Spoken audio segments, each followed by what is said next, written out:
My daughter sold my late wife's sapphire ring for a pathetic $800 just to fund her Hawaii vacation with my money.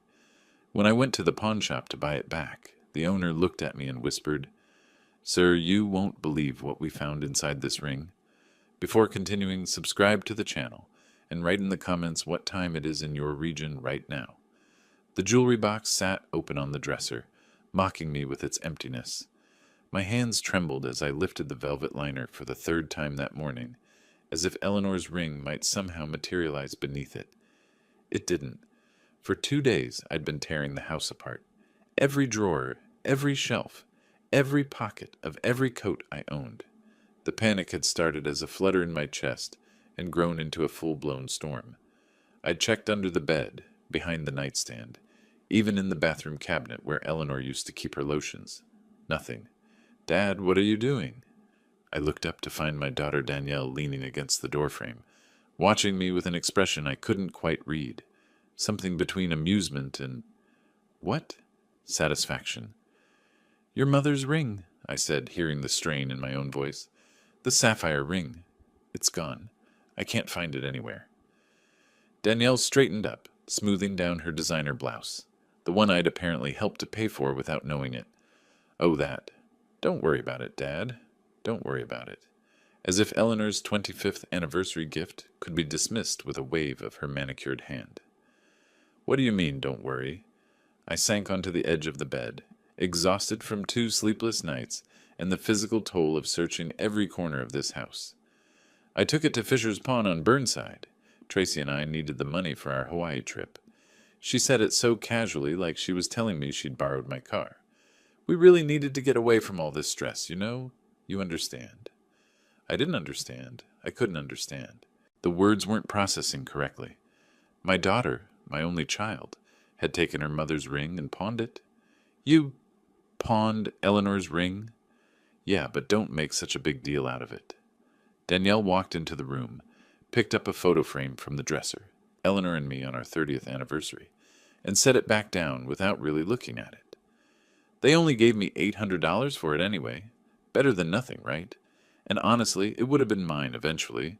Mom's been gone 3 years. It's not like she's wearing it." I felt something shift inside me.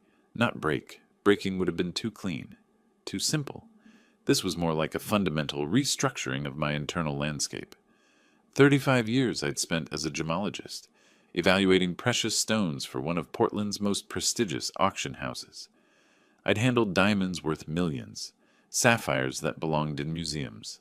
Eleanor's ring, with its rare Burmese sapphire, flawless and deep as the ocean, was worth at least $85,000.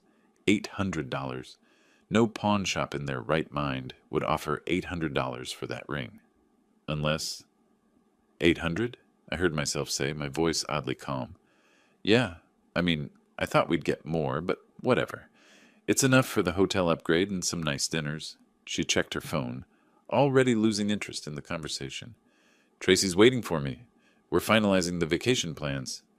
I watched her leave, her footsteps light on the hardwood floors that Eleanor and I had refinished ourselves 20 years ago. Through the open door, I could hear Tracy, my son-in-law of 6 years, laughing in the kitchen, probably scrolling through resort photos. Something was very, very wrong. I'd spent 3 decades identifying fakes, spotting synthetic stones that fooled even experienced dealers. The Burmese sapphire in Eleanor's ring had been hand-selected from a dealer in Bangkok, certified, documented. No legitimate pawnshop would look at that stone and offer $800. They'd either recognize its value and offer significantly more, or they'd be suspicious enough to refuse it entirely, which meant one of 2 things. Either Danielle had no idea what she'd actually sold, unlikely given how many times she'd admired that ring growing up, or the ring she'd pawned wasn't Eleanor's at all. I stood up slowly, my knees protesting. 67 years old, and I'd never felt more ancient than in this moment. But alongside the exhaustion and the shock, something else was crystallizing.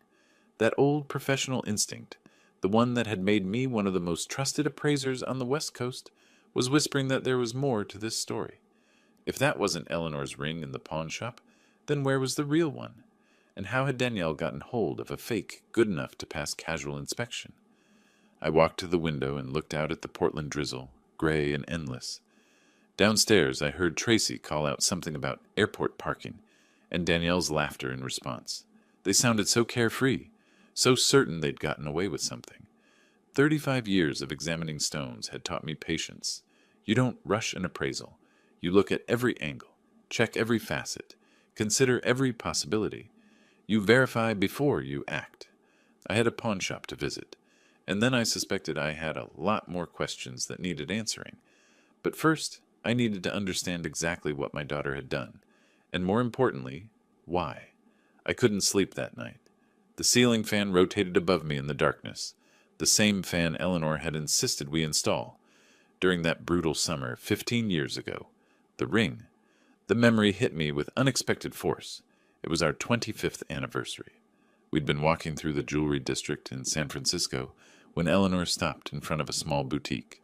Inside was a sapphire, not in a setting yet, just the raw stone under a jeweler's lamp. It glowed with an impossible depth of blue. "That's extraordinary," I'd said, and I meant it. Even with a decade of professional experience, that stone took my breath away. The dealer was an elderly man from Bangkok who'd been in the gem trade for 50 years. He told us the stone's history, mined from Mogok in Burma, before the civil conflicts made such mining nearly impossible. It had taken him 3 months to source it. Eleanor squeezed my hand. "It's beautiful, but we can't afford—" "We'll take it," I'd said. I arranged payment over 6 months, and we worked with a jeweler to create a platinum setting. When I placed it on Eleanor's finger that Christmas, she cried. "I'll never take it off," she'd promised. She kept that promise until the cancer made her fingers swell. Even then, she kept it in the box by our bed, taking it out sometimes just to look at it. Now I sat up, turned on the bedside lamp. 3 years since Eleanor's death, and that box had never looked more empty. 3 years since Danielle and Tracy moved in temporarily. Danielle had moved in a week after the funeral. She'd cried on my shoulder, said she couldn't bear me being alone in this big house. Tracy had carried in their suitcases, promising they'd find their own place within a month. That was 3 years ago. They'd never once offered to pay rent, utilities, or even groceries. Every time I'd gently suggested they might want to start looking for their own place, Danielle would tear up.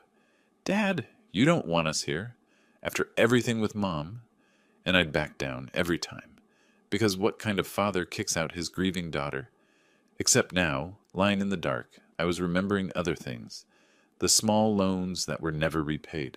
500 here for a car repair, 1,000 there for a medical bill, 3,000 for Tracy's investment opportunity that never materialized. I'd stopped keeping track. What was the point? She was my daughter. But the number, when I forced myself to add it up, was staggering. Over $40,000 in 3 years. And then there were Eleanor's other things. The silver earrings she'd inherited from her grandmother. Danielle said she'd lost them. The delicate gold bracelet from our 10th anniversary, damaged beyond repair, apparently. Even Eleanor's simple gold wedding band. "I'm keeping it safe for you, Dad." I got out of bed and went to my office. On the desk was a stack of bank statements I'd been meaning to go through. I'd given Danielle access to my checking account a year ago when I'd had the flu. "Just in case something happens," she'd said. I'd never revoke that access. Now I opened the statements and really looked. Electronic withdrawals I didn't remember authorizing. 5,000 for medical treatment, but I hadn't been to a doctor in months. 3,500 for home repairs? What repairs? 7,000 for emergency expenses. What emergency? My hands started shaking, but this time not from exhaustion. $30,000 in unauthorized withdrawals over the past year alone. I thought about Eleanor in those final months. She'd tried to tell me something. I remembered now the way you remember faded dreams. She'd been lucid despite the pain medication, holding my hand in the hospital bed. "Robert," she'd said, "you need to pay attention. To Danielle. To the money. Promise me you'll be careful." But I'd been drowning in grief, unable to process anything beyond losing her. I'd nodded and forgotten about it the moment she'd closed her eyes. Eleanor had known. Somehow she'd seen what I'd been too blind to see. I sat back, Eleanor's old watercolor of Mount Hood hanging crooked beside me. Danielle and Tracy were probably asleep now, dreaming of Hawaiian beaches, paid for with Eleanor's ring. paid for with money they'd been systematically stealing from me for 3 years. The thing about being a gemologist is that you learn to see what's really there, not what people want you to see. You learn that the prettiest stones are often the most flawed. You learn that provenance matters, where something came from, and how it got here. I'd been looking at my daughter the way a father looks at his child, with love, with trust, with assumed good faith. But if I looked at her the way a gemologist examines a suspect stone, the picture was very different. Systematic theft, manipulation, exploitation of grief and trust, and a fake ring pawned for $800, while the real ring, worth $85,000, was somewhere else entirely. I stood and walked to the window. The Portland rain had stopped, leaving the streets slick and reflecting streetlights. Danielle's car was in the driveway, the BMW she'd bought last year. Tracy got a bonus, she'd said, though I'd never been quite sure what Tracy actually did for a living. Something cold and calculating rose in my chest. Not anger yet. That would come later. This was the same feeling I got when a dealer tried to pass off a synthetic diamond as natural. That quiet certainty that I was being played, combined with the equally quiet determination to prove it. Eleanor's ring was out there somewhere, and I was going to find out exactly what my daughter had done with it. But first I needed to visit a pawnshop on Burnside. Fisher's Pawn and Loan sat on Burnside Street between a Thai restaurant and a tax preparation office that looked like it had been closed since the 90s. The neon sign flickered. The I in loans was completely dead. I'd driven past this place 100 times over the years, and never once thought I'd have a reason to walk through that door. The bell chimed as I entered. The shop smelled like old leather and desperation, the same smell I remembered from estate sales, where families sold off everything their parents owned for a fraction of its worth. Display cases lined the walls, guitars, cameras, jewelry, power tools, all the detritus of people who'd run out of options. Behind the counter sat a man in his late 50s, thick around the middle, wearing a flannel shirt that had seen better days. He didn't look up from his phone. "Help you?" he said, still scrolling. "I'm looking for the owner. Ron Fisher?" "That's me." He finally glanced up, and I could see him doing the mental calculation. Was I here to pawn something, or looking for trouble? "What can I do for you?" "My name is Robert Coleman. I worked at Heritage Auctions for 35 years. Senior gemologist." The change was immediate. Fisher set down his phone and straightened up. Even pawn shop owners know the names that matter in the Portland jewelry scene. Heritage Auctions had handled some of the most significant estate sales on the West Coast. "Mr. Coleman, what brings you to my shop?" "I'm looking for a ring that was brought in recently. February 10th or 11th, sold by a tall blonde woman, late 30s. Fisher's expression shifted to something cautious. "That's pretty specific." "The woman is my daughter, Danielle. She told me she pawned her mother's ring here. I'd like to see it." He studied me for a long moment, and then moved to a safe behind the counter. When he returned, he was holding a small velvet box. He opened it and set it on the glass counter between us. There it was, the ring that had sent me spiraling for 2 days. "May I?" I pulled my jeweler's loop from my pocket. 35 years in the business, and I still carried it everywhere. Old habits. Fisher nodded and watched as I examined the ring under magnification. It took me less than 10 seconds to confirm what my instincts had been screaming. Synthetic sapphire. Not even a particularly good one. I could see the curved growth lines that marked it as lab-created. The setting was gold-plated brass, not platinum. The prongs were already showing wear at the base. Someone had done a decent job making it look convincing to the untrained eye, but to a professional, it was like looking at a photocopy and being told it was an original Rembrandt. $800, I asked, keeping my voice neutral. That's what I gave her. It's a fair price for what it is. It's actually generous, I said, and I meant it. The ring was worth maybe $40 in materials. You spotted it as a reproduction? Fisher relaxed slightly. I've been in this business 23 years, Mr. Coleman. I know synthetic when I see it, but it's a quality fake. Whoever made it knew what they were doing. Your daughter seemed disappointed with the price, but... He shrugged. I set down the loop and looked at the ring again. Whoever had created this reproduction had access to the original. They'd matched the setting style, the approximate size of the stone, even the engraving on the inside of the band. though they'd gotten Eleanor's name slightly wrong, spelling it Eleanor with one A. A small detail, but telling. "Do you have security footage?" I asked. Fisher hesitated. "Mr. Coleman, I don't want to get in the middle of a family situation." "I'm not asking you to. I just want to see the footage, for my own peace of mind." He must have seen something in my face, or maybe he just felt sorry for the old man whose daughter had pawned a fake ring. He pulled up the security footage on a monitor behind the counter and turned it so I could see. There was Danielle, clear as day. February 10th, 2:47 p.m., according to the timestamp. She walked in carrying a small jewelry box, chatted with Fisher for a few minutes, handed over the ring.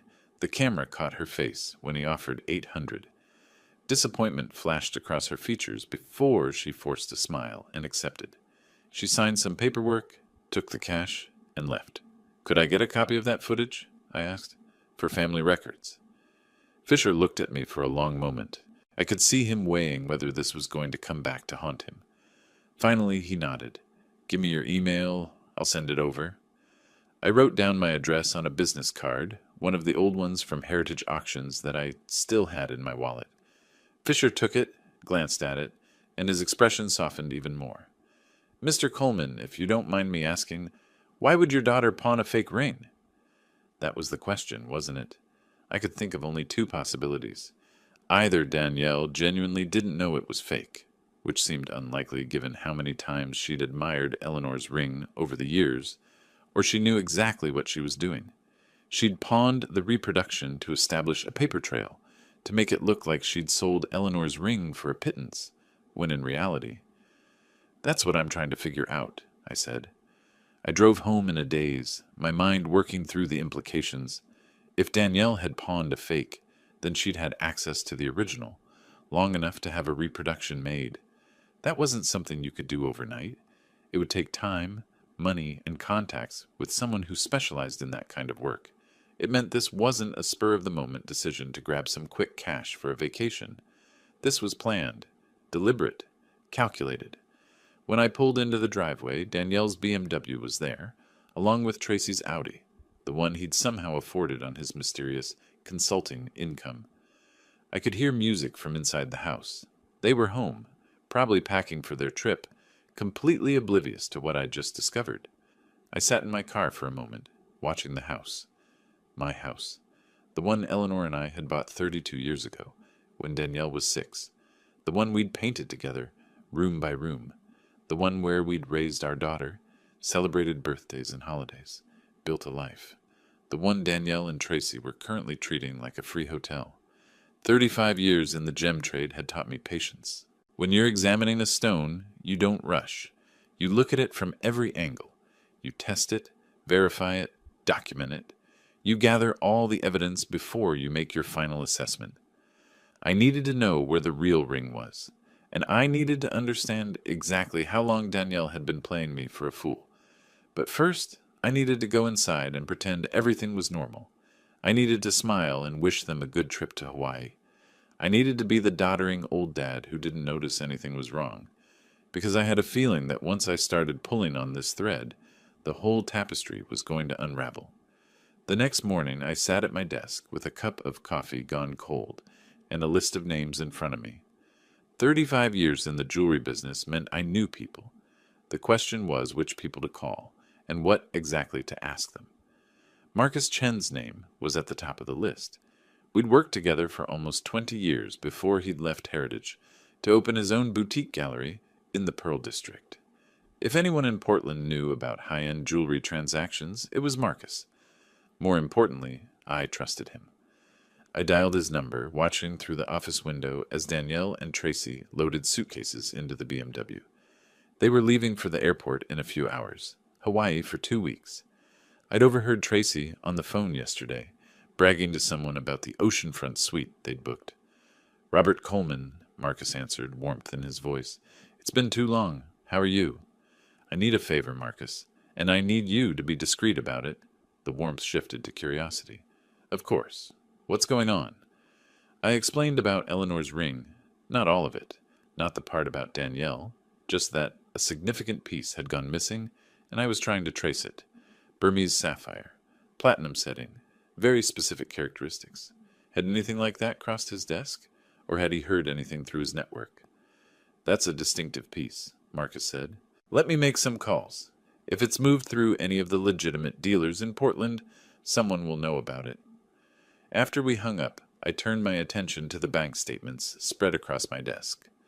I'd spent the previous evening going through them line by line, and the picture they painted was damning. I pulled up my online banking and started documenting everything.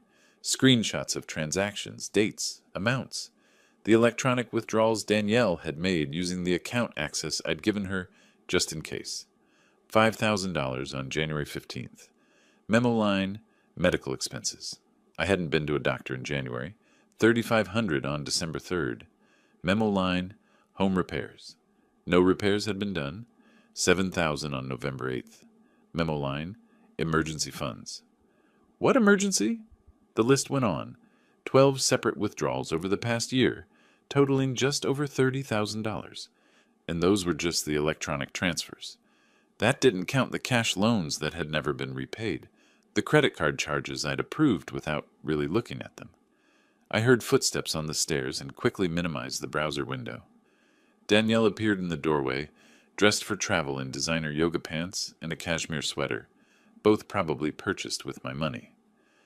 Hey, Dad, we're about to head to the airport. Just wanted to say goodbye. I turned in my chair and smiled. Have a wonderful time, sweetie. You two deserve a break. She came over and kissed my cheek. Thanks for being so understanding about the ring. I know it upset you, but Tracy and I really needed this trip. The stress at work has been killing us both. Work?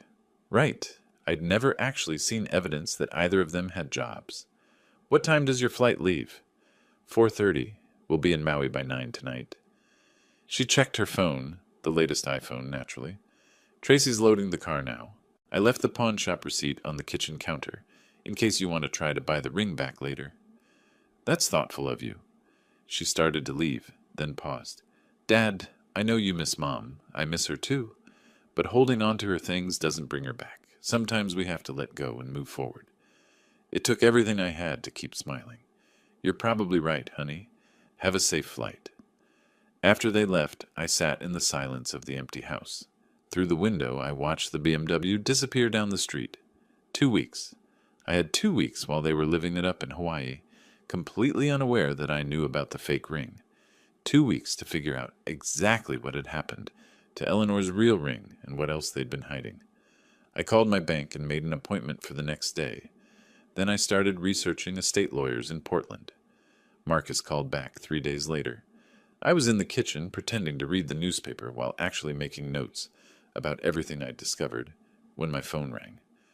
Robert, I found something. You might want to sit down. I'm already sitting. Your ring, or one that matches your description exactly, was sold through Belmont Estate Jewelers in December. December 18th, to be specific. My hand tightened on the phone. Sold? Not pawned. Sold outright to a private collector. The seller was a woman matching your daughter's description. The buyer was William Douglas. He's a serious collector. Focuses on rare colored stones. The sale price was $67,000. $67,000? $800 at the pawn shop. The numbers echoed in my head. Robert? You still there? Yes, I'm here. Do you know how I can contact this Douglas? I can arrange an introduction, but Robert, if your daughter sold it without your knowledge, this is going to get complicated. Douglas bought it in good faith. Getting it back won't be simple. I understand. Can you set up a meeting? I'll see what I can do. That evening, Danielle posted a photo on social media, her and Tracy on the beach at sunset, drinks in hand. The caption read, Paradise. Thank you to the best dad in the world for always supporting us. The comments were full of heart emojis and people telling her how lucky she was. I stared at that photo for a long time, at her bright smile, at the way she held that tropical drink like she hadn't a care in the world. $67,000. She'd sold her mother's ring for $67,000 and used the money to fund her lifestyle while living in my house, eating my food, and systematically draining my bank account. I thought about Eleanor in those final weeks, how she'd tried to warn me, how I'd been too grief-stricken to listen, how I'd thought I was doing the right thing by letting Danielle move in, by helping her financially, by being the supportive father. What a fool I'd been. But I wasn't a fool anymore. 35 years of examining stones had taught me how to spot a fake. I'd finally learned to apply that same scrutiny to people. I pulled up my computer and started drafting an email to Gloria Sanchez, the estate attorney I'd found. I needed to understand my legal options. I needed to understand how to protect what was left of Eleanor's legacy and my own future. Because Danielle and Tracy might think they'd won. They might think the old man was too blind, too trusting, too weak to fight back. They were about to learn how wrong they were. 2 weeks. They'd given me 2 weeks to prepare. By the time they got back from Hawaii, everything was going to be different. I just hoped they'd enjoyed their last free vacation. Gloria Sanchez's law office occupied the 3rd floor of a brick building in downtown Portland, the kind of place that spoke of old money and older traditions. Marcus had recommended her, and when I called, she'd fit me in the next morning. Now I sat across from her desk, watching her make notes with a fountain pen, an increasingly rare sight in the digital age. Let me make sure I understand correctly, Mr. Coleman. She looked up, her dark eyes sharp behind rimless glasses. Your daughter has been living in your home for 3 years, rent-free. She has access to your bank account. She sold your late wife's ring, a family heirloom worth over $80,000, without your permission and kept the proceeds. And she pawned a fake version to create a paper trail suggesting she only received $800. That's correct. And you have documentation of all this? The bank statements, the security footage, the sales records? I pulled out the folder I'd prepared. Everything. Gloria spent 15 minutes reviewing the documents, occasionally making notes. When she finished, she set down her pen and leaned back in her chair. Mr. Coleman, this is quite straightforward from a legal standpoint. The house is in your name alone. The bank account is yours. You can revoke her access at any time. As for the ring, the sale was fraudulent since she didn't own it, but recovering it will be complicated since the buyer purchased in good faith. I'm working on that separately, I said. Good. Now, there's one wrinkle. Your daughter has established residency in your home. She's lived there over 30 days, which gives her certain tenant rights under Oregon law. You can't simply lock her out. You'll need to provide formal notice, typically 30 days, and if she refuses to leave, you'll need to go through eviction proceedings. I'd expected something like this. What if she leaves voluntarily? Then it's much simpler. No legal process required. Gloria studied me for a moment. May I speak candidly? Please. You strike me as someone with a plan. What is it you're actually asking me to help you with? I smiled slightly. 35 years of reading people's intentions when they brought me potentially stolen gems had taught me to recognize the same skill in others. I need to protect my assets, all of them. I want to revoke Danielle's access to my finances, change my will, establish new power of attorney arrangements, and I want it all done while she's out of town. She's traveling? Hawaii? Leaves tomorrow for 2 weeks. Gloria picked up her pen again. That's doable. Tight timeline, but doable. Revoking bank access is immediate. A new will takes a few days to properly draft and execute, but we can have it done within the week. Power of attorney can be handled simultaneously. She paused. Who do you want to designate as your new power of attorney? Not family, I said firmly. What about a charitable organization? Something that can't be easily challenged or manipulated? That's actually quite wise. I can recommend several reputable organizations that provide such services. She made another note. Mr. Coleman, I should tell you, when your daughter returns and discovers what you've done, this is going to get ugly. Are you prepared for that? I've been preparing for it since I found out what she did to Eleanor's ring. Eleanor was your late wife? Yes, 3 years ago. Cancer. Something in Gloria's expression softened, just for a moment. I'm sorry, and I understand why this matters so much to you. She straightened the papers on her desk. Let's get started. The sooner we file these documents, the sooner you'll be protected. I left her office 2 hours later with a checklist and a court date. Step 1. Revoke bank access the moment Danielle's plane took off. Step 2. Change the house locks. Step 3.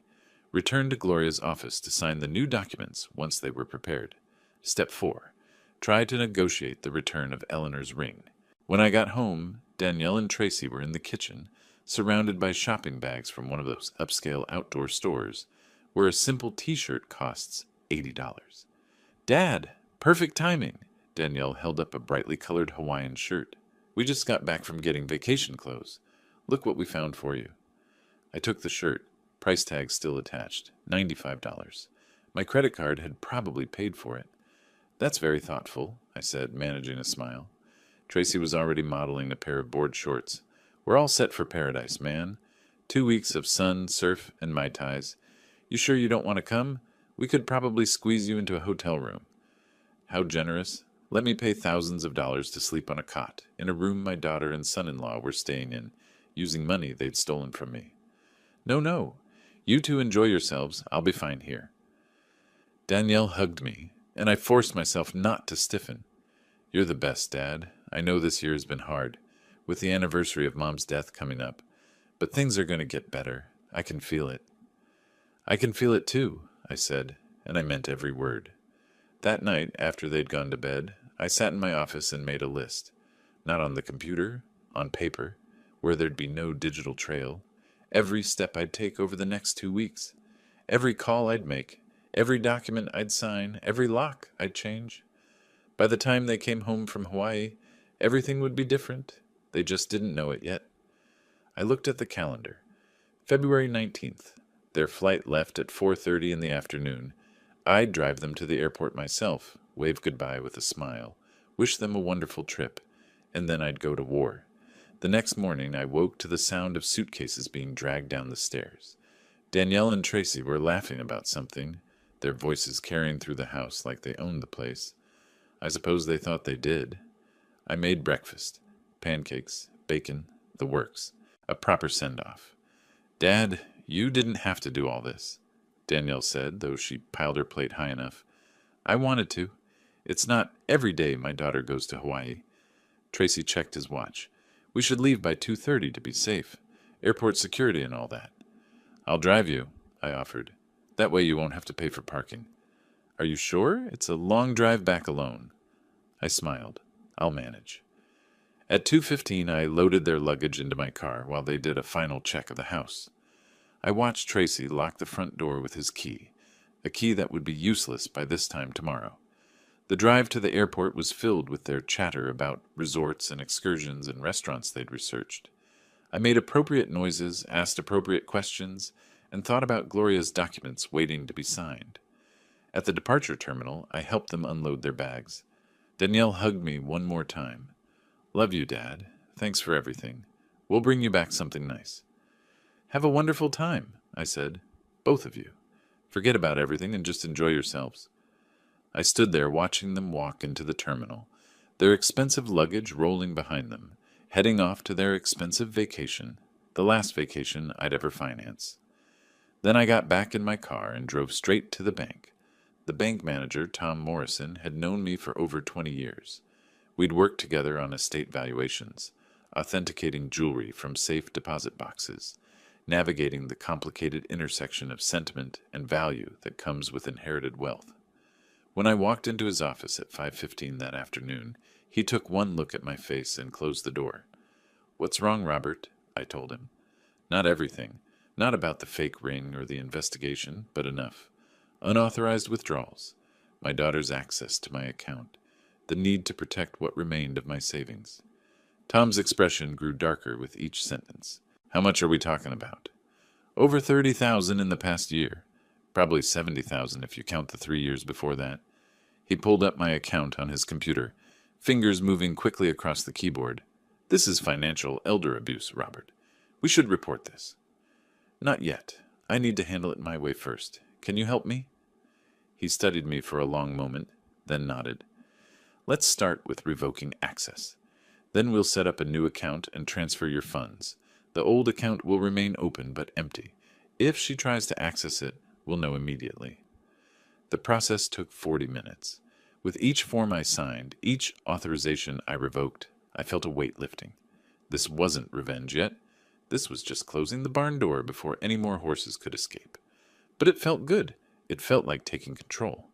Done, Tom finally said. She no longer has any access to your accounts. If she tries to withdraw money or make transfers, the system will block her. Thank you, Tom. Robert, he hesitated. When she finds out, she's going to be furious. Are you safe? Is she dangerous? Dangerous. I considered the question. Not physically, but yes, I think she's going to be very angry. That's why I'm doing this while she's 3,000 miles away.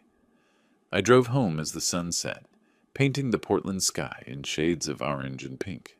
The house felt different when I walked in, emptier, cleaner somehow, even though nothing had physically changed. It was my house again, not theirs. The next morning I called a locksmith. I need every lock in the house changed. Front door, back door, garage, everything. He arrived at 10. By noon I had new keys, and the old locks bagged and labeled for documentation. Just in case Danielle tried to claim I'd stolen her keys or locked her out illegally, I'd have proof that these locks had been professionally changed after she left. Then came the harder part. I went upstairs to what had been Danielle and Tracy's room. Their clothes hung in the closet. Their toiletries cluttered the bathroom. Their life together scattered across every surface. 3 years of living here, and they'd never bothered to pack away a single box. I bought packing boxes from a moving supply store. Good ones, sturdy, the kind you'd use for actual belongings you cared about. I wasn't trying to be cruel. I was being fair, methodical. I folded clothes carefully, wrapped picture frames, packed shoes in tissue paper. Everything documented with photographs, timestamps, my phone recording every careful movement.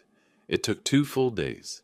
When I was done, 23 boxes sat neatly stacked in the garage, each one labeled Danielle's clothes, Tracy's office supplies, bathroom items, kitchen gadgets they'd brought. Everything organized, nothing damaged, nothing missing.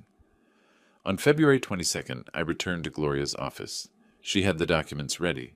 The new will, the revoked powers of attorney, the designation of Oregon Community Foundation as my emergency contact and medical proxy instead of Danielle. This is your last chance to reconsider, Gloria said as she laid out the papers for my signature. Once you sign these, you're effectively removing your daughter from any legal claim to your estate or decision-making about your care. I picked up the pen. That's exactly what I want to do. My signature felt steady as I signed each document. Gloria witnessed them. Her assistant notarized them, and just like that, Danielle's presumed future inheritance vanished. These are now filed with the court, Gloria said, legal and binding. If anything happens to you, the foundation handles your affairs. When you pass, your estate will be distributed according to the new will. Which leaves Danielle. Nothing. Oregon allows you to completely disinherit children. You've done so. She has no legal claim to anything. I felt something loosen in my chest. Not quite relief. Not yet, but something close. Thank you, Gloria. That evening I checked Danielle's social media. There they were, posted just an hour ago. Photos of her and Tracy on a white sand beach. Sunset behind them. Tropical drinks in hand. The caption read, Day 4 in paradise. Best decision ever. Thank you to the best dad in the world for always supporting us. The comments were full of friends telling her how lucky she was, how wonderful it must be, how they wished they could escape to Hawaii. 147 likes and counting. I looked at those photos for a long time, at Danielle's bright smile, at the way she posed with her drink like she didn't have a care in the world, at Tracy's arm around her shoulder, both of them glowing with that particular smugness of people who think they've gotten away with something. I opened the Notes app on my phone and typed a single sentence. Enjoy it, princess. It's the last free vacation you'll ever take. Then I deleted it. No digital trail, no evidence of intent. Just a bitter old man sitting alone in his house, looking at pictures of his daughter having the time of her life with his money, or rather, with what used to be his money. That particular well had just run dry, though she didn't know it yet. I had 10 more days until they came home. 10 more days to tie up loose ends, to make sure every defense was in place, to prepare for the confrontation that would come the moment their keys didn't work in my locks. 10 more days until Danielle and Tracy discovered what happens when you mistake patience for weakness and kindness for stupidity. I was rather looking forward to it. Marcus called on February 25th. I've arranged a meeting with William Douglas. Tomorrow, 2 o'clock, at the Heritage Auctions Building, your old stomping grounds, neutral territory. I arrived 15 minutes early, old habit from decades of appointment-based work. The Heritage Building looked the same as it had 5 years ago when I'd retired. Same marble lobby, same security desk, same faint smell of old money and older secrets. The guard recognized me and waved me through with a smile. William Douglas was already in the private viewing room when I arrived, which told me something about his character. Punctual people are usually honest people. He rose when I entered, mid-70s, silver hair perfectly groomed, wearing a suit that probably cost more than my monthly pension check. "Mr. Coleman," his handshake was firm, assured, "Marcus speaks highly of you. I understand we have a somewhat delicate situation to discuss." That's one way to put it. I sat across from him at the polished mahogany table where I had examined countless pieces over the years. "Thank you for agreeing to meet." Marcus suggested the matter was urgent and personal. I'm intrigued. He gestured for me to continue. I laid out the story methodically, the way I'd learned to present evaluations. Facts first, documentation second, emotional context last. Eleanor's ring, purchased together in San Francisco, a 25th anniversary gift. Her death, 3 years ago. My daughter moving in, the systematic theft. The fake ring pawned while the real one was sold to him 2 months earlier for $67,000. Douglas listened without interruption, his fingers steepled under his chin. When I finished, he reached for the documentation I'd brought. Insurance records spanning 30 years. Photographs of Eleanor wearing the ring. The original certification from the Bangkok dealer, appraisal documents, and finally the security footage of Danielle at the pawn shop. He watched the video twice, his expression neutral. When it ended, he set down the tablet and studied me with the same intensity I'd once used to examine suspect gemstones. "You have incontrovertible proof of ownership," he said finally, "and equally clear evidence of theft. Why not simply report this to the police and let the legal system handle recovery? Because that would take months, possibly years. Because my daughter might face criminal charges, which despite everything I'm not sure I want. And because you purchased the ring in good faith, you shouldn't be penalized for her crime. Honorable," he leaned back in his chair. "What are you proposing?" "I'll buy it back. $75,000. $8,000 more than you paid. I'll cover all your acquisition costs, evaluation fees, storage insurance, any premiums you've paid. Additionally, I'll provide professional appraisal services for 3 stones from your collection. No charge. That's approximately $5,000 in value, possibly more depending on what you need evaluated." Douglas was quiet for a long moment, his gaze drifting to the window overlooking downtown Portland. I could almost see him calculating, weighing options, considering angles. Finally, he spoke without turning around. "Mr. Coleman, I've been collecting rare gemstones for 42 years. I've seen forgeries, frauds, family disputes, and more variations of human greed than I care to enumerate. But I've also learned to recognize integrity when I encounter it." He turned back to face me. "You're offering to pay significantly above market rate to recover your own property, stolen from you by your own child. That's either desperate or principled. Looking at you, I believe it's the latter. I just want Eleanor's ring back." "Eleanor was your late wife?" "Yes. She wore that ring for 15 years, through good times and bad times, through cancer treatments and hospital stays. It was on her finger the day before she died, until her hand swelled too much to wear it anymore." I hadn't planned to say all that, but it came out anyway. To my daughter, it's worth $67,000. To me, it's priceless. But I can't ask you to take a loss because of my family's dysfunction. Douglas nodded slowly. "I accept your offer, Mr. Coleman. The ring is yours. Shall we say Friday for the exchange? That gives us both time to arrange the necessary documentation and payment." We shook hands, and I felt something loosen in my chest. Not quite relief, not yet, but something close to it. Friday, February 28th, arrived gray and cold. I met Douglas back at Heritage with the cashier's check for $75,000, the largest single purchase I'd made since buying the house 32 years ago. Tom Morrison had nearly fallen out of his chair when I'd requested it, but he'd processed it without question. Marcus was there as witness. Douglas handed me a small velvet box, the same kind the Bangkok dealer had used 3 decades ago. I opened it with hands that trembled slightly. The sapphire caught the light and held it, that impossible depth of blue that had first captivated Eleanor in a San Francisco jewelry district. Flawless, rare, irreplaceable, worth every penny I'd just paid. "It's been an honor," Douglas said quietly. "Take care of it." "I will." In my car afterward, I sat with the box in my hands, not quite ready to start the engine. $75,000. Most of my retirement savings. Money I'd planned to live on for the next 20 years, carefully budgeted and allocated. Now reduced to whatever remained in my accounts. Enough to get by, but not enough to feel secure. Danielle hadn't just stolen the ring. She'd forced me to bankrupt myself to get back my own property. But I'd won. That's what mattered. I had Eleanor's ring. I had documentation of the theft. I had proof of Danielle's lies. And I had legal protection for whatever remained of my assets. Tomorrow, Danielle and Tracy would come home from Hawaii. Tomorrow, they'd find their keys didn't work. Tomorrow, the war would truly begin. Tonight, though, I had one more thing to do. I drove to my bank and rented a safe deposit box, something I should have done years ago.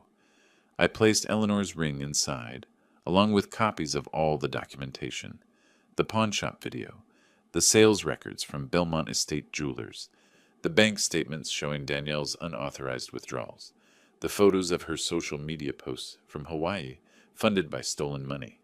Then I locked the box and pocketed the key. Let her try to take it now. The text came at 11:47 a.m. on March 5th. "Landing in 20 minutes. Can't wait to see you. XOXO." I read it twice, then set down my phone and looked around the house. It was clean, orderly, and completely devoid of any trace that Danielle and Tracy had ever lived here. Their 23 boxes sat neatly stacked in the garage, each one labeled and photographed. New locks on every door. New will filed with the court. Bank accounts secured. Eleanor's ring safe. I was ready. At 12:30, I heard a car in the driveway. Through the front window, I watched them climb out of their Uber, tanned, relaxed, laughing about something. Tracy pulled their luggage from the trunk while Danielle checked her phone, probably texting friends about their wonderful vacation. They walked up to the front door, still chatting. Tracy reached into his pocket for his keys, selected one, and inserted it into the lock. It didn't turn. I watched his face change from casual confidence to confusion. He tried again, jiggling the key. Nothing. He pulled it out, examined it, tried a different key from his ring. Still nothing. "What's wrong?" Danielle's voice carried through the door. "Keys don't work. Must be the wrong ones." "They're not the wrong ones. I saw you use them 2 weeks ago." "Well, they're not working now." Frustration creeping into his voice. Danielle tried her own keys with the same result. I could see the confusion morphing into something else. Concern, maybe even the first whisper of fear. Tracy rang the doorbell. I counted to 5, then opened the door. They both stood there, tanned and bewildered, suitcases at their feet. "Dad!" Danielle's smile was pure relief. "Thank goodness you're home. Something's wrong with the locks. Our keys aren't working. Did you have them changed?" "I did?" The smile faltered. Why?" "Because this is my house, and I decided to change the locks." Tracy stepped forward, his vacation-mellowed expression hardening. "Bob, what's going on here?" "What's going on," I said calmly, "is that you two no longer live here. Your belongings are packed in boxes in the garage. You can collect them at your convenience." Danielle's face went through several expressions in rapid succession. Confusion, disbelief, dawning alarm. "Dad, this isn't funny." "Let us in. We're exhausted from the flight." "I'm not joking, Danielle. You're not coming in." "You can't just lock us out." Tracy's voice rose. "We have rights. We live here." "You lived here." Past tense. "And actually I can. This house is in my name alone. You've never paid rent. You have no lease, no rental agreement, no legal claim to residency. I've consulted with an attorney. Everything I've done is completely legal." Danielle's eyes were filling with tears, the same manipulation tactic that had worked on me for 38 years. "Dad, please. What did we do? Why are you being like this?" I looked directly at her, and I let her see something I'd been hiding for weeks. Not anger, something colder. You sold your mother's ring, Danielle. The sapphire ring. The one you pawned a fake version of for $800. Her face drained of color so fast I thought she might faint. It was extraordinary, really, like watching someone's foundation crumble in real time. Her mouth opened, closed, opened again. No sound came out. You sold it for $67,000 to a private collector in December. Then you had a replica made and pawned that in February, probably to establish a paper trail showing you only got $800 for it. I pulled out my phone, showed them screenshots. I have the security footage from Fisher's Pawn. I have the sales records from Belmont Estate Jewelers. I have documentation of every unauthorized withdrawal you made from my bank account over the past year. $30,000, Danielle, and that's just the past 12 months. Tracy's face had gone from angry to pale. Now wait a minute. I'm not waiting for anything. I have the ring back, by the way. Cost me $75,000 to buy back my own property, nearly every cent of my retirement savings. I looked at Danielle, whose tears were now real, born of panic rather than manipulation. So when you ask what you did, that's what you did. You stole from me for 3 years. You sold your mother's engagement ring. You treated me like an ATM machine. And you did it all while living rent-free in my house, eating my food, and posting on social media about what a wonderful father I am. Dad, I can explain. I don't want your explanations. I want you gone. Your things are in the garage. Take them and leave. Tracy found his voice again, though it had lost its earlier bravado. You can't do this. We'll sue. We'll call the police. You'll what, Tracy? Tell the police I changed the locks on my own house? Tell a judge I revoked bank access that I should never have granted in the first place? Explain to a court why you think you have a right to live in someone else's property for free? I almost smiled. Please go ahead. Call them. I have an attorney on retainer who'd be delighted to discuss this with you. Her name is Gloria Sanchez. I can give you her number. They stood there on my porch, sun-tanned and beautiful and completely destroyed. Danielle was crying openly now, mascara running down her cheeks. Tracy looked like he was calculating odds and finding them all bad. I'll get the garage door opener, I said, and closed the door in their faces. They left that afternoon, loading boxes into a rental truck with mechanical, shell-shocked movements. I didn't watch. I didn't need to.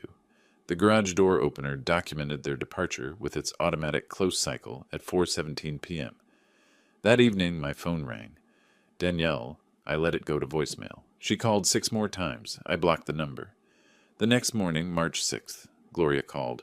I've received a letter from an attorney representing your daughter and son-in-law.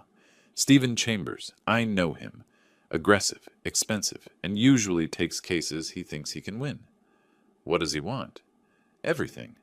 They're claiming you're mentally incompetent, that you gifted Danielle permanent access to your accounts, that they have an oral agreement giving them rights to live in your home indefinitely, that you're acting erratically due to grief and age-related cognitive decline. She paused. It's all nonsense, but it's well-crafted nonsense. Can they win? Not a chance. We have documentation of everything. But Robert, they're going to make this ugly. Are you prepared for that? I've been prepared since I found out she sold Eleanor's ring. Gloria's response came through the phone with grim satisfaction.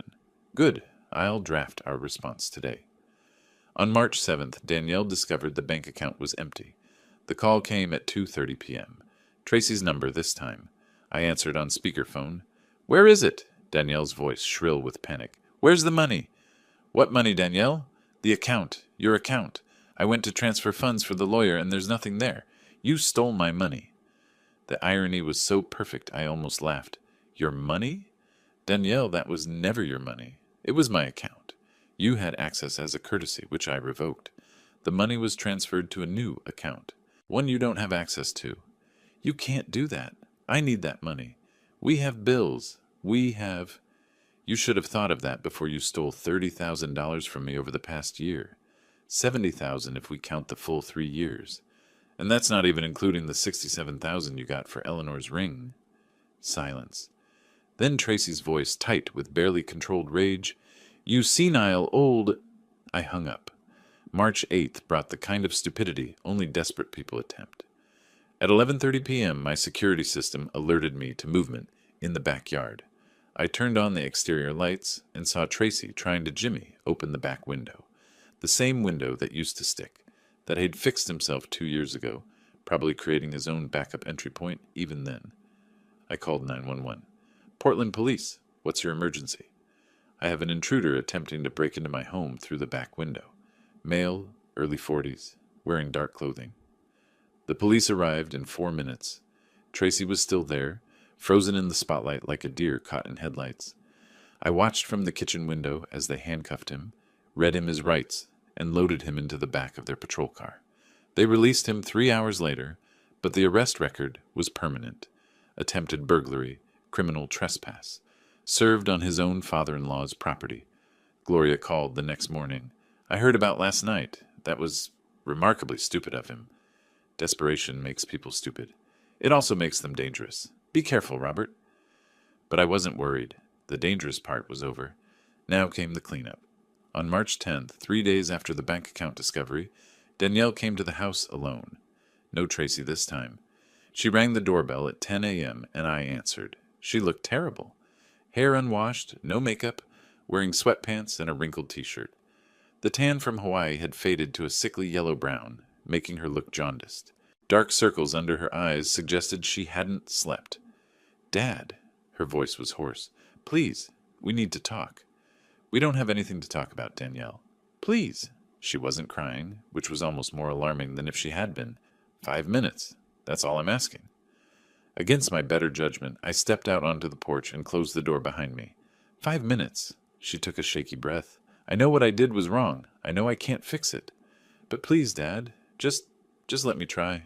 I'll return the ring. I already have the ring. I bought it back from the collector for $75,000, nearly every penny of my retirement savings. Her face crumpled. Then I'll pay you back.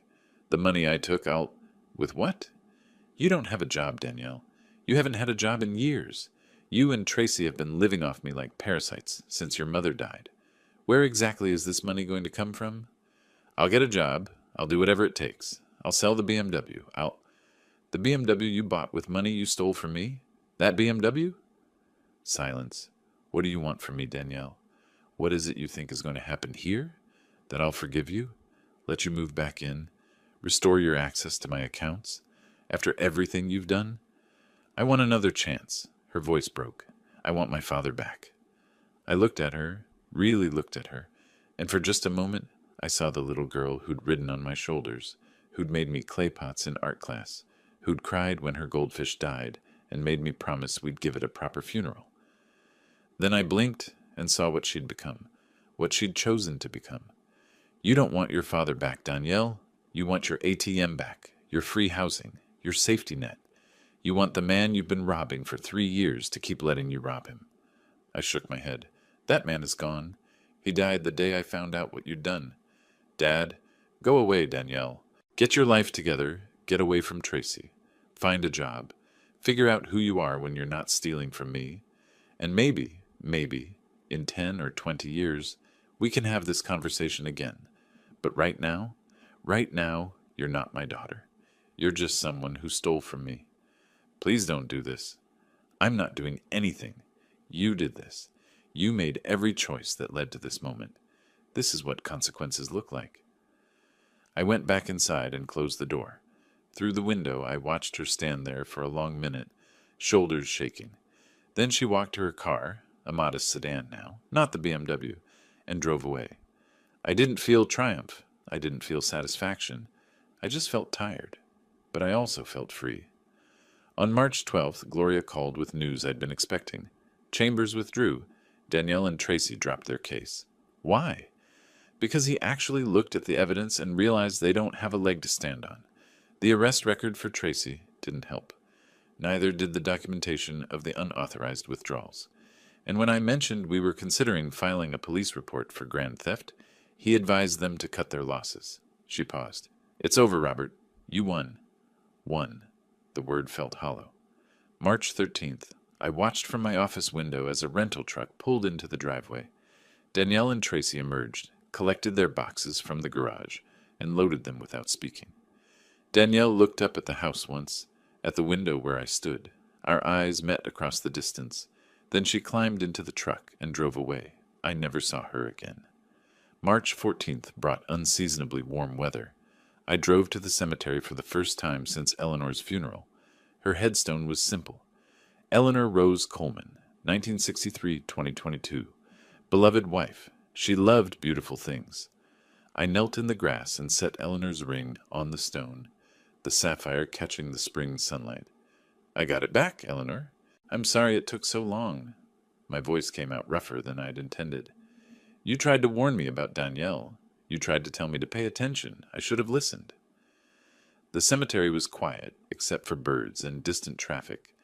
I stayed there for an hour, telling Eleanor everything about the fake ring, the investigation, the legal battles, the look on Danielle's face when I'd closed the door, things I couldn't tell anyone else, things I needed to say. I don't know if I did the right thing, I admitted finally. She's my daughter, but she chose this.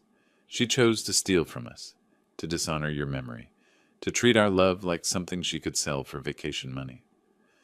I touched the ring, still warm from the sun. I hope you'd be proud. I hope you'd understand. A breeze rustled through the trees. For just a moment I could almost feel Eleanor beside me, her hand on my shoulder, telling me in that practical way of hers that I'd done exactly what needed to be done. I picked up the ring and drove to the Oregon Historical Society. The curator, a woman named Patricia, who'd worked with me on several estate evaluations over the years, met me in her office. Robert, what brings you here?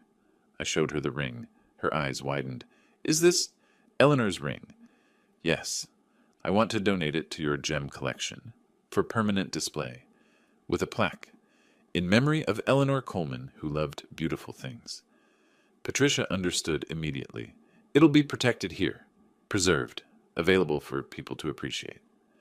That's what I want. Eleanor loved sharing beautiful things with others. This way the ring serves the purpose she would have wanted. We filled out the donation paperwork. I signed over ownership, received the tax documentation, and walked out of the building feeling lighter than I had in months. The ring was safe. Eleanor's memory was honored, and Danielle could never touch it again. March 15th. I met with a realtor named Jennifer who specialized in estate sales. We walked through the house, room by room. Great bones, she said. Hardwood floors, updated kitchen, good neighborhood, should sell quickly. I need to sell fast. I'm moving to a smaller place. Any particular reason? I looked around at the walls Eleanor and I had painted, the floors we'd refinished, the memories embedded in every corner. Too much history, good and bad. Time for something new. The house sold in 3 weeks for $20,000 over asking price. I moved to a modest 2-bedroom apartment in a quiet neighborhood, with walking trails and a community garden. It had no memories, no ghosts, no weight of the past, just possibility. Marcus called in mid-April. Heard through the grapevine that Danielle and Tracy separated, filed for divorce last week. That didn't take long. Turns out their marriage was held together by your money. Without it, he trailed off. How are you doing? Better. I'm volunteering at the Historical Society twice a week, teaching gemology to their interns. Staying busy. Good. That's good, Robert. After we hung up, I thought about Danielle and Tracy. Their relationship had been as fake as that reproduction ring. Pretty enough on the surface, but worthless underneath. Without my money to sustain the illusion, it had crumbled as quickly as their attempt to steal my house. There was a certain poetic justice in that. I'd lost most of my retirement savings. I'd lost my daughter, though if I was honest, I'd lost her years ago. I just hadn't realized it. I'd lost the house Eleanor and I had built our life in. But I'd kept my dignity. I'd protected Eleanor's memory. I'd held the line between right and wrong, even when it cost me everything. 35 years of evaluating gemstones had taught me that value isn't always about price. Sometimes the most precious things can't be bought or sold. Sometimes worth is measured in integrity, in standing up for what's right, in refusing to let yourself be diminished. I'd spent 3 years being a victim, 1 month being a predator, and now I was simply myself again. Wiser, warier, but not bitter, not destroyed. Justice isn't always easy. It isn't always clean, and it certainly isn't free, but it's worth every penny. If you like this story, please like this video. subscribe to the channel, and share your impressions of this story in the comments. To listen to the next story, click on the box on the left. Thank you for watching.